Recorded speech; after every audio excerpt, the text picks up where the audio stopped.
සාමාන්‍යයෙන් දැන් අපි කාලය කියන දේ ගැන හිතද්දී අපි පුරුදු වෙලා ඉන්න එක හරියට සරල රේඛාවක් වගේ කියලා හිතන්නනේ.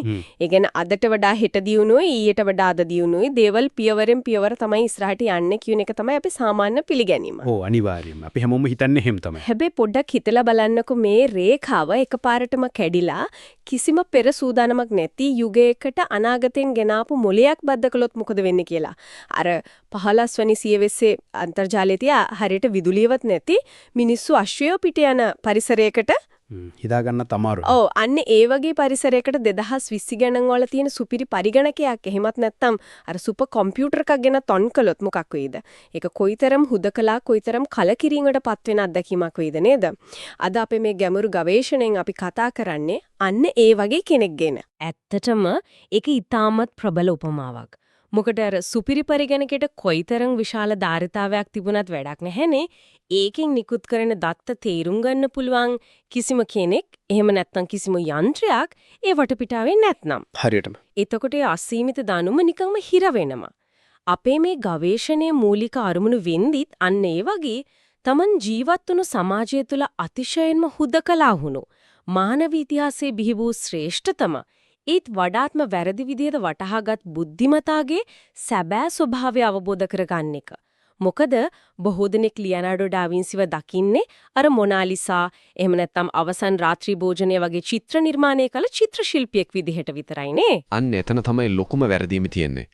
ඉතිහාසයන්ගේ වාර්තා, කලාකෘති ගැන කරපු විශ්ලේෂණ සහ විද්‍යාත්මක සොයා ගැනීම මේ ඔක්කොම එකට තියලා අධ්‍යයනය කරද්දී පැහැදිලි වෙන එකම දේ තමයි මේ කතාව යන්නේ නිකම්ම චිත්‍ර ශිල්පියෙක් ගැන නෙවෙයි කියන එක. අපි මේ කතා කරන්නේ සියවස් ගණනාවකට කලින් රොබෝවරුන්, හෙලිකොප්ටර් යාන සහ යුද ටැංකි නිර්මාණය කළ විද්‍යාඥයෙක් ගැන. ඔව්. ඔහුගේ මනස ඇත්තටම ජීවත් වෙලා තියෙන්නේ ඔහු හිටපු කාලයට වඩා අවුරුදු 100 ගණනක් අනාගතයේ. අපි මේ කතාවේ මුලටම ගියොත් කොහොමද මේ වගේ අසාමාන්‍ය මනසක් නිර්මාණය වෙන්නේ? ඉතින් මේ අසාමාන්‍ය මනස හැදෙන්නේ ඊටමත් කටුක ප්‍රතික්ෂේප වීම පිරුණු පසුබිමකින්. ලියනාඩෝ උපත ලබන්නේ ඉතාලියේ ෆ්ලොරන්ස් නගරයට කිට්ටුව තියෙන වින්චි කියන ගම්මානයේ අවජාතක දරුවෙක් විදිහට. මේක ඇත්තටම ඊටමත් තීරණාත්මක සාධකයක්. ඔහුගේ මව සාමාන්‍ය කම්කරු කාන්තාවක් වීමත් පියා වෙනත් විවාහයක් කරගැනීමත් නිසා ඔහුට කිසිම පවුලේ උරුමයක් ලැබෙන්නේ නැහැ. ඊටත් වඩා දරුණුම දේ තමයි අධ්‍යාපනය ලැබෙන්නේත් නැහැ නේද? අන්න හරි. මේ අවජාතක භාවය නිසාම ඒ කාලේ තිබුණු කිසිම ප්‍රසිද්ධ පාසලකට හරි විශ්වවිද්‍යාලයකට හරි ඔහු ඇතුළත් කර ගැනීම සම්පූර්ණයෙන්ම ප්‍රතික්ෂේප වෙනවා. ඒ කියන්නේ කිසිම විධිමත් අධ්‍යාපනයක් ලැබෙන්නේ නැහැ.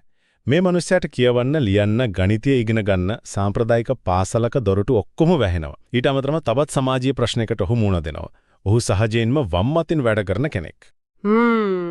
ඒ කාලේ හැටියට ඒක ලুকু ප්‍රශ්නයක්. ඔව් අපි දන්නෝනි 15 වෙනි සියවසේ කතෝලික පල්ලිය සහ සමාජයේ වම්මතින් අකුරු ලියන අයව සැලකුවේ යක්ෂයාගේ බලපෑමට ලකුවන් විදිහට. ඒකින් සමාජය ඔහු සම්පූර්ණයෙන්ම කොන් කරනවා. හැබැයි මෙතනදී අපි තේරුම් ගත යුතු ගැඹුරුම සත්‍ය තමයි මේ සමාජ ප්‍රතික්ෂේප කිරීම සහ විධිමත් අධ්‍යාපනයක් නොලැබීම ඔහුගේ දුර්වලතාවක් නෙවෙයි. ඒක තමයි ඔහුගේ ලොකුම ශක්තිය බවට පත් උනේ. ඒ කොහොමද ඒක ශක්තියක් වෙන්නේ? මෙහෙමනේ පාසල් පද්ධතියක් ඇතුලේ ළමයෙකුට උගන්වන්නේ කලින් හොයාගත්තු දේවල්, කලින් හදාගත්තු නීති සහ රාමු විතරයිනේ. හැබැයි ලියනාඩෝට අනුගමනය කරන්න එහෙම කිසිම සාම්ප්‍රදායික නීතියක් තිබුණේ නැහැ. ඔහුගේ එකම ගුරුවරයා බවට පත්ුනේ ස්වභාව ධර්මය. ඔහු ලෝකය දිහා බැලුවේ පොත්පත් හරහා නෙවෙයි, තමන්ගේම නිරීක්ෂණ හරහා. මම මේකට අපූර්ව උදාහරණයක් දැක්කා මුලාශ්‍රවල. වයස අවුරුදු 12කදී පමණ ඔහු ගසක් දිහා බලාගෙන ඉඳලා අමුතු ජ්‍යාමිතික රටාවක් හොයා ගන්නවා. ඔව් අර ගස්වල අතු බෙදෙන විදිහ නේද? හරියටම. ඔහු දකිනවා ගසක ප්‍රධාන කන්දේ විශාලත්වය ඒකෙන් බෙදී යන අතු ඔක්කොම ඝනකම එකතුවට සමානයි කියලා. මේක නිකම්ම අහම්බයක් නෙවෙයි. අද නවීන විද්‍යාවේ මේක හඳුන්වන්නේ network flow එහෙමත් නැත්නම් ජාල ප්‍රවාහ සංරක්ෂණ නියමය කියලා. මේකෙන් පැහැදිලි කරන්නේ යම් පද්ධතියක ශක්තිය හරි ද්‍රව්‍ය හරි බෙදී යනකොට ඒකේ මුළු ප්‍රමාණය වෙනස් වෙන්නේ නැහැ කියන එක. ඇත්තද මේක හුදෙක් ගස්වලට පමණක් සීමා වුණු දෙයක් නෙවෙයි. ඔහුගේ නිරීක්ෂණයේ තියෙන ප්‍රබලත්වය එන්නේ එතනින්. පිටතින් පෙනෙන මේ ස්වභාව ධර්මයේ ජ්‍යාමිතික රටාවම තමයි මිනිස් සිරුරේ රුධිර වාහිනී බෙදී යාමටත් ස්වභාව ධර්මයේ භාවිතා කරලා තියෙන්නේ කියලා ඔහු පස්සේ කාලෙක තේරුම් ගන්නවා. ඒ කියන්නේ ගහක අතු බෙදෙනවා වගේම තමයි අපේ හදවතේ ඉඳන් රුධිර නාල බෙදීගෙන යන්නේත්. ඔව් මේක දැක්කට පස්සේ ඔහුට ලොකු කුතුහලයක් ඇති වෙනවා මේ ස්වභාව ධර්මයේ පිටත තියෙන රටාවන් මිනිසාගේ ඇතුළාන්තය එක්ක සම්බන්ධ වෙන්නේ කොහොමද කියලා හොයාගෙන යන්න. එතනි තමයි ඔහු මිනිස් සිරුර ඇකියේ තියෙන රහස් හොයන භයානක ගමන පටන් ගන්නෙ. භයානකයි කියන්නේ ඒ කාලේ මිනිස් මල සිරුරු කපා කොට අධ්‍යයනය කිරීම පල්ලියෙන් සම්පූර්ණයෙන්ම තහනම් කරපු දෙයක්නේ.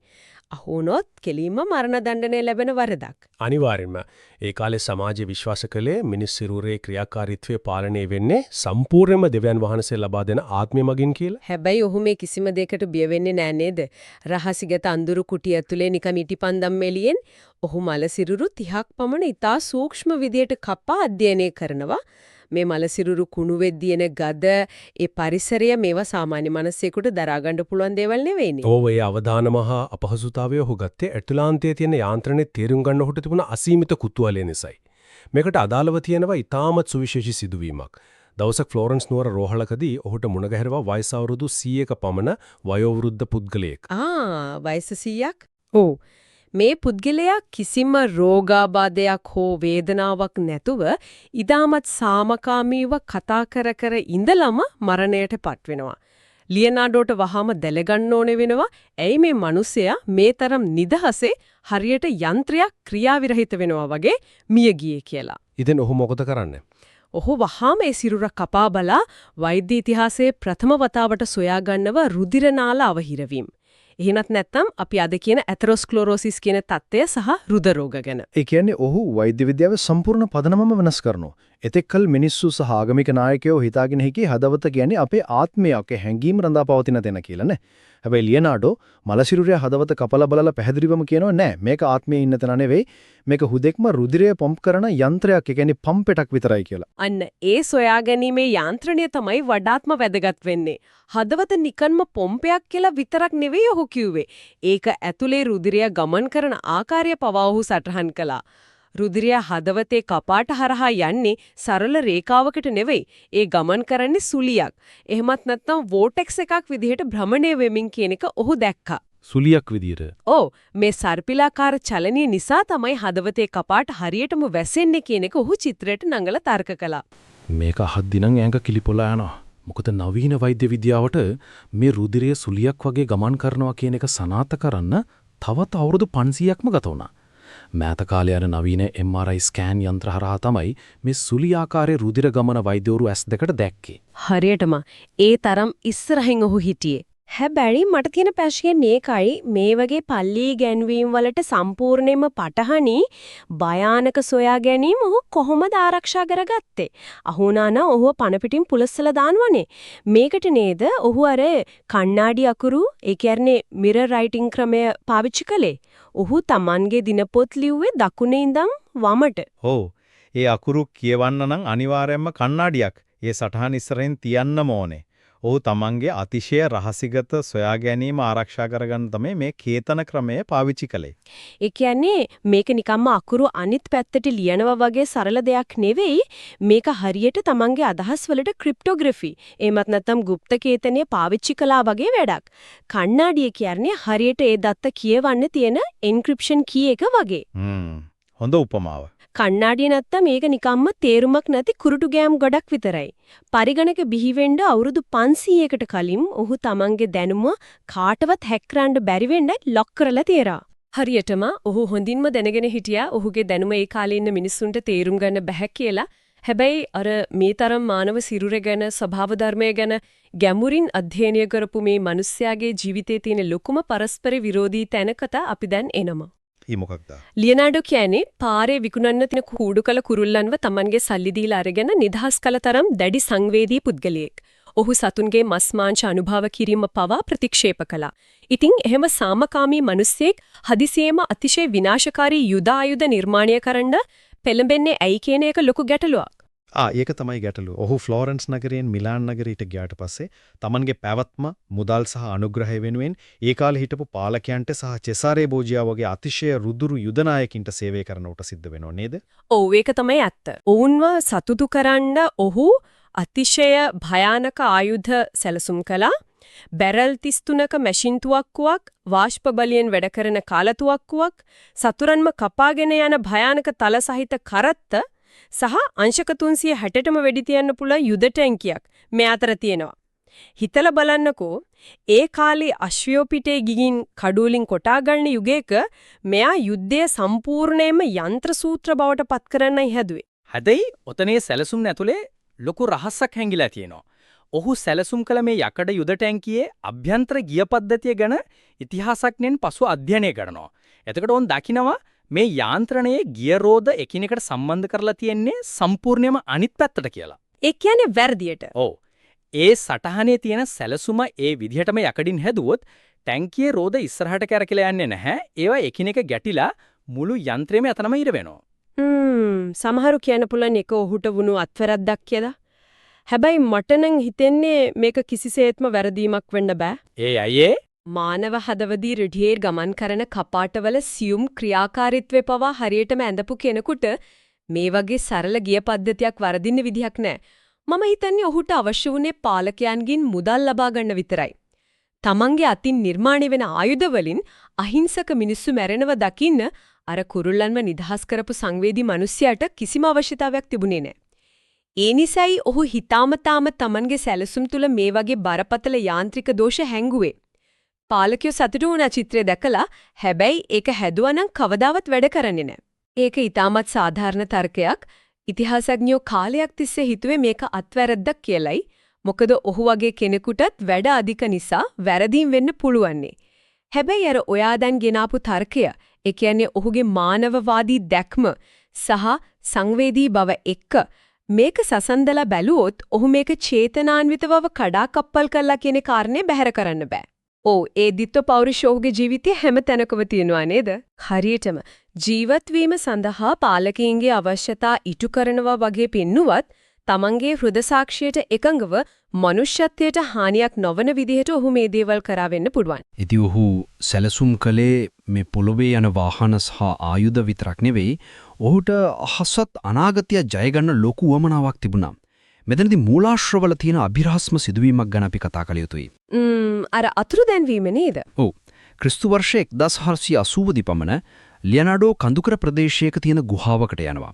ඊට පස්සේ හරියටම වසර 2ක් යනතුරු ඔහුගේ දිනපොත්වල හෝ ඉතිහාසයේ කිසිම සටහනක් නැහැ. ඔහු සම්පූර්ණයෙන්ම අතුරුදන් වෙනවා. ඒ අතුරුදන් වූ වසර 2 තුල ඔහුට මොකද වුනේ කියන එක තමයි අදටත් තියෙන ලොකුම ප්‍රහේලිකාව. මොකද ඔහු ඒ ගුහාවෙන් නැවත සමාජයට එන්නේ එතෙක් කවුරුත් නොදකපු අනාගතය ගැන විශ්වාස කරන්නත් බැරි තරමේ තාක්ෂණික ආකෘති තොගයක් අරගෙන. ඔහු කුරුල්ලන්ගේ පියාපත් අධ්‍යයනය කරලා ඔහු නිර්මාණය කර ග්ලයිඩරය ජලය ආශ්‍රිත යාන්ත්‍ර විද්‍යාව උපයෝගී කරගෙන හදපු ඉස්කුරුප්පුවක් වගේ ඉහළට යන හෙලිකොප්ටරය, පැරෂූටය සහ ලෝකයේ පළමු යාන්ත්‍රික රොබෝවා විදියට සැලකෙන අර රොබෝ සිංහයා මේ ඔක්කොම එළියට එන්නේ ඊට පස්සේ. මෙතනදී අපි වාර්තා කළ යුතු එක ආందోලනාත්මක මතයක් තියෙනවා නේද? අපි මේකට කිසිම පාර්ශවයක් ගන්නෙ නැහැ. හැබැයි වාර්තාවල තියෙන විදිහට සම්මර පර්යේෂකින් විශ්වාස කරනවා මේ වසර 2 තුල ඔහු පිටසක්වල ජීවීන් සමග හු වෙනත් මානයක් සමග සම්බන්ධ වුණා කියලා. ඒක ඇත්තනම විද්‍යාත්මක ලෝකය තුළ දැඩි කතාබහට ලක්වන බොහෝ දෙනෙක් ප්‍රතික්ෂේප කරන මතයක්. ඒත් මේ මතය දරන අය ඉදිරිපත් කරන ප්‍රධාන සාක්ෂියක් තියෙනවා. ඒ තමයි ඩාවින්සි විසින් අඳින ලද Annunciation of Mary කියන සිතුවම. ඒ සිතුවමේ මොකද්ද තියෙන විශේෂත්වය? මෑත කාලයේදී කලාව පිළිබඳ පර්යේෂකයින් මේ සිතුවම එක්ස්රේ කිරණ වලට ලක් කරලා බලනවා. එතකොට උන් දකිනවා පියවි ඇසට පෙනෙනේ සිතුවමේ සිටින ගේබ්‍රියල් දේවදූතයා එක්ස්රේ කිරණ යටතේ සම්පූර්ණයෙන්ම අතුරුදන් වෙනවා කියලා. එයින් අර පර්යේෂකයන් තර්ක කරන්නේ ඔහු තමාම දේවදූතයෙකු ලෙස හෝ වෙනත් මානයකින් අනාගත දැනුම අරගෙන ආපු කෙනෙක් ලෙස සිතුවාද කියන කාරණේයි. පොඩ්ඩක් ඉන්න. ඒක නම් විශ්වාස කරන්න ටිකක් අමාරුයි නේද? දේවදූතයෙක් අතුරුදන් වෙනවා කියන එකට වඩා මේකට සරල විද්‍යාත්මක පැහැදිලි කිරීමක් තියෙන්න පුළුවන්. ඔව්. මොකද ඒ විද්‍යාත්මක පැහැදිලි කිරීම? සමහර විට ඔහු ඒ රූපය අඳින්න පාවිච්චි කළේ ඊයම් හෝ වෙනත් බැරලෝහ අඩංගු නැති කාලයත් එක්ක මැකිලා යන තීන්ති වර්ගයක් වෙන්න බැරිද? එක්ස්රේ වලට අහුවෙන්නේ නැති රසායනික සංයුතියකින් මේ කොටස නිර්මාණය කළා වෙන්න පුළුවන්නේ. අන්න ඒක තමයි තර්තරණ කූලම පැහැදිලි කිරීම. කලාකෘති ප්‍රතිසංස්කරණය කරන නවීන විශේෂඥයෝ පෙන්වා දෙන්නේ toy කින විද්‍යාත්මක හේතුවමයි. ලියනාඩෝ කියන්නේ නිතරම අලුත් තීන්ත සහ රසායනික ද්‍රව්‍ය අත්හදා බලපු කෙනෙක්නේ. ਉਹ පාවිච්චි කරපු ඇතම් තීන්ත කාලයත් එක්ක වියකියනෝ නැත්නම් විකිරණ වාට ප්‍රතිචාර දක්වන්නේ නැහැ. ඉතින් ඒ නිසා අර පිටසක්වල කතාවට වඩා ඔහු තමන්ගේ කලාව ඇතුලේ කරපු රසායනික පරීක්ෂණ ගැන කතා කරන එක වඩාත් ප්‍රායෝගිකයි නේද? අනිවාර්යෙන්ම.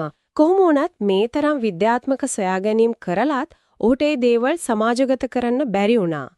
සමාජයෙන් ඒ සඳහා කිසිම අවසරයක් තිබුණේ නැහැ. ඉතින් ඔහු Tamanගේ මේ සියලුම විද්‍යාත්මක රහස් සහ අනාගතය පිළිබඳ දැක්ම රහසිගතව සංගවන්න තීරණය කරන්නේ ඔහුට තිබුණු එකම මාධ්‍ය තුලින්. ඒ කියන්නේ ඔහුගේ සිතුම්. ඔව් මේක තමයි ලියනාඩෝ ඩා වින්සිගේ විශිෂ්ටතම උපාය.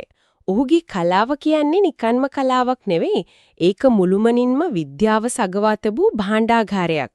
අපි මිලාන් නගරයේ තියෙන අවසන් රාත්‍රී භෝජනය එහෙම නැත්නම් ද ලාස් සප සිතුවම ගත්තොත් බැලු බැල්මට ඒක නිකන්ම ආගමික සිදුවීමක් නිරූපණය කරන සිතුවමක් නේ.